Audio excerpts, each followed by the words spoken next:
The film begins on Halloween night at Statesville Mental Hospital.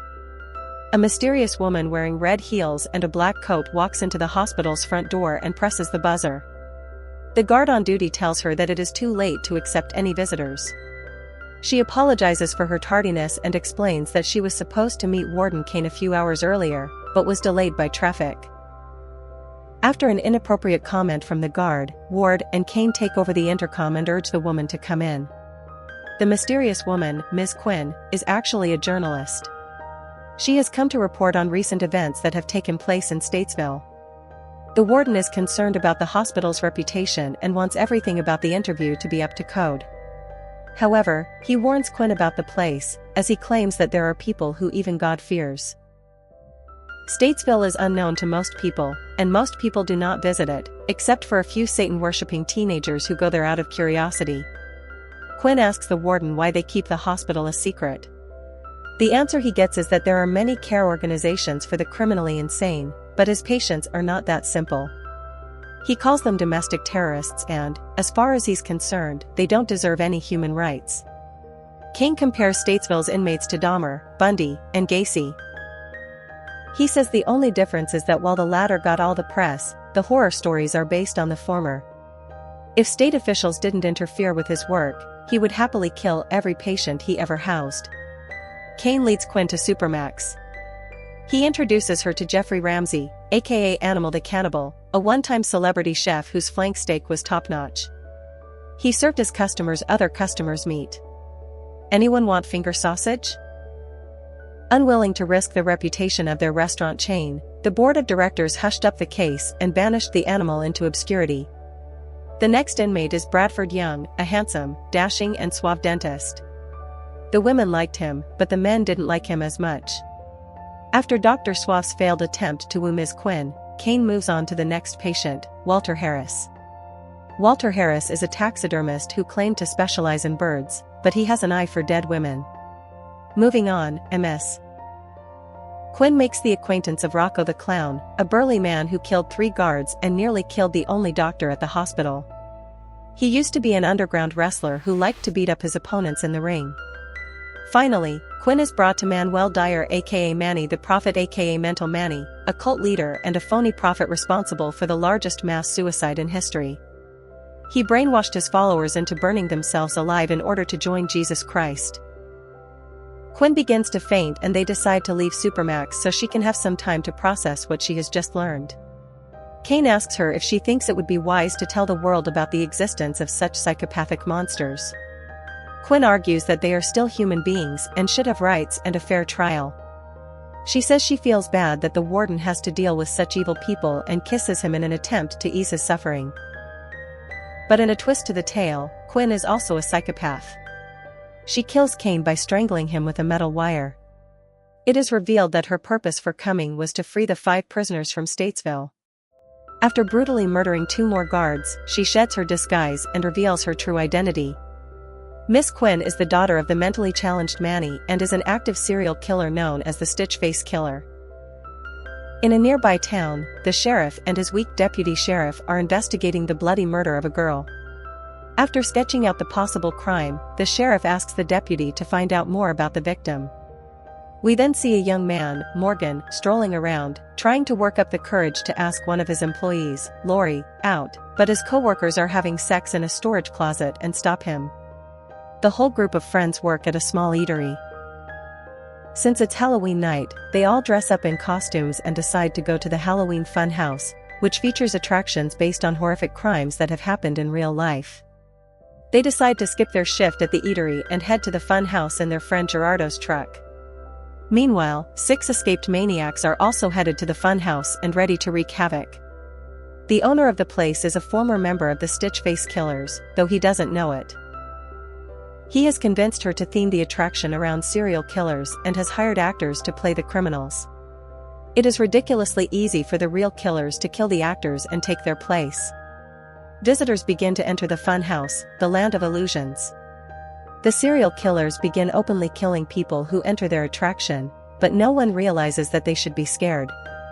All the visitors laugh at it as if it isn't real. This is a scene similar to what Morgan and his friends see when they finally arrive at the fair and are greeted by an animal playing the role of a security guard. Back at the sheriff's office, Sheriff Kate is investigating the murder of a girl. When the group of friends arrive at the fun house, Gerardo refuses to come inside. Morgan and his friends, Lori, Jason, Christina, Randall, and Mickey, begin to walk through the house of haunted crimes. They see Rocco the clown killing a faceless man, then Dr. Suave ripping an innocent man's mouth open as he cries for help, the taxidermist ripping a little boy's limbs apart, and the Stitch-face killer slitting a woman's throat. Despite the cruelty and danger of the spectacle, they safely exit the haunted house. The friends all go their separate ways. Rocco locks the entrance to the funhouse so no one can get in or out. The deputy sheriff receives another call reporting a murder at the funhouse, which appears to be real. However, back at the fair, Morgan and Lori finally start living together before once again their friends stop them. Quinn secretly attacks Christina when she is freshening up after having intense sex with Jason in the women's restroom and slashes her in the face. Morgan and Lori become concerned about why their friend is taking so long to come out. The group splits up to find Christina. Although Christina puts up a pretty good fight against Stitch-face, she is unable to stop Quinn from stabbing her in the throat in the end. Lori sees Christina's body being dragged into the haunted house. She alerts Morgan and Jason and together they run into the tent to save their friend. Christina's body is met and before they have a chance to figure it out, they suddenly see Stitch-face kill another attendee. Terrified, they exit the haunted house and find Randall and Mickey standing outside. Jason tries to run out of the fun house, but he realizes they are all locked inside. Randall begins to explain his fear of clowns, but is killed by Rocco when the former wrestler comes out of the house after them.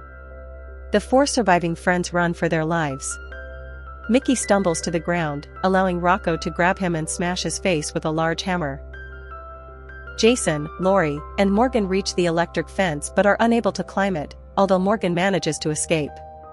Rocco grabs Jason and uses electricity to shove his face into the fence, killing him. Lori, who is still trapped in the funhouse, is terrified by what she has just seen. She runs away and asks Morgan for help. The sheriff and his deputy have gone to Statesville because Kate received a tip that freelance reporter Jessica Quinn has gone to the asylum for a story. Upon arriving at the Statesville mental hospital, they find numerous corpses and pools of blood. Kate realizes it is the work of psychopaths and immediately connects to the murder prank calls about the funhouse. She calls for help and sneaks out of the asylum. Approaching the Macon County funhouse, Kate and Deputy Doyle encounter a very nervous Morgan. Doyle shoots Morgan, wounding his right arm. Morgan tells them what he saw at the funhouse. Gerardo, who saw a woman die in a pool of blood in front of him, decides to join Kate, Morgan, and Doyle in saving everyone at the funhouse from the killers. Frantically running through the torture horror house, Lori finds Dr. Suave pulling out a man's teeth. She hits Suave with a rolling pin, distracting him, and she and the man kill the killer together. Meanwhile, although the rest of the funhouse attendees are still unaware of the gruesome murders, they are enjoying themselves listening to Dr. Dave and Senior Bob, the famous radio jockeys hosting the fair. When Crazy Manny goes after the performers and kills them both in front of a huge crowd, they still believe it's all a sham. Nothing, not even Manny telling the audience that he and his gang of killers have really been killing people all night, convinces them. Sheriff Kate, Doyle, Morgan, and Gerardo watch as Crazy Manny tells everyone his truth. Kate remembers scenes from the mass suicide and is shocked to see Manny alive. Kate or Catherine was a child when she saw the maniac Manny burn her mother alive. The killer jumps down from the stage and begins killing people. When the visitors finally start running for their lives, there is a huge uproar.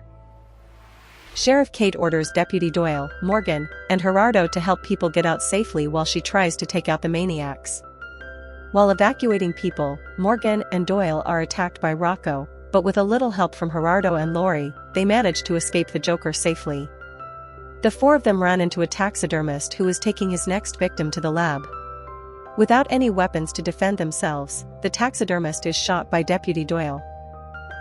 The four then split up and take down the remaining maniacs. Before they split up, Morgan pulls Lori in and gives her a kiss. He tells her that he really wants to go on a third date with her, so they agree to try not to get killed. Morgan and Gerardo pursue the beast.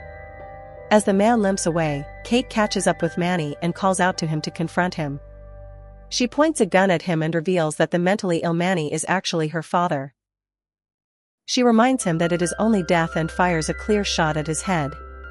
The bullet pierces his skull and kills him instantly. Kate has only a moment to enjoy the satisfaction, though, before her sister is attacked by Stitch Face.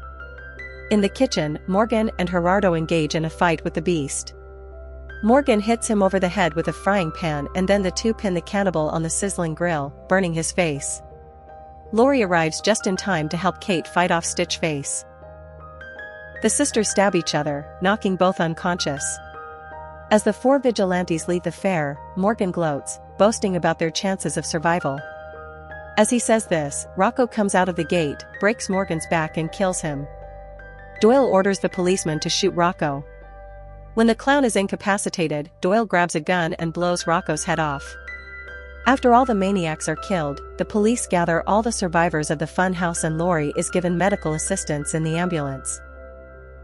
The paramedic wheels to where Lori is and Kate's unconscious body, hoping that she can still be saved. While walking away from the funhouse, a knife appears from under Kate's sleeve and the skin on her face begins to lift off. Seeing this, Lori lets out a terrified scream. She knows what, or rather who, is coming for her.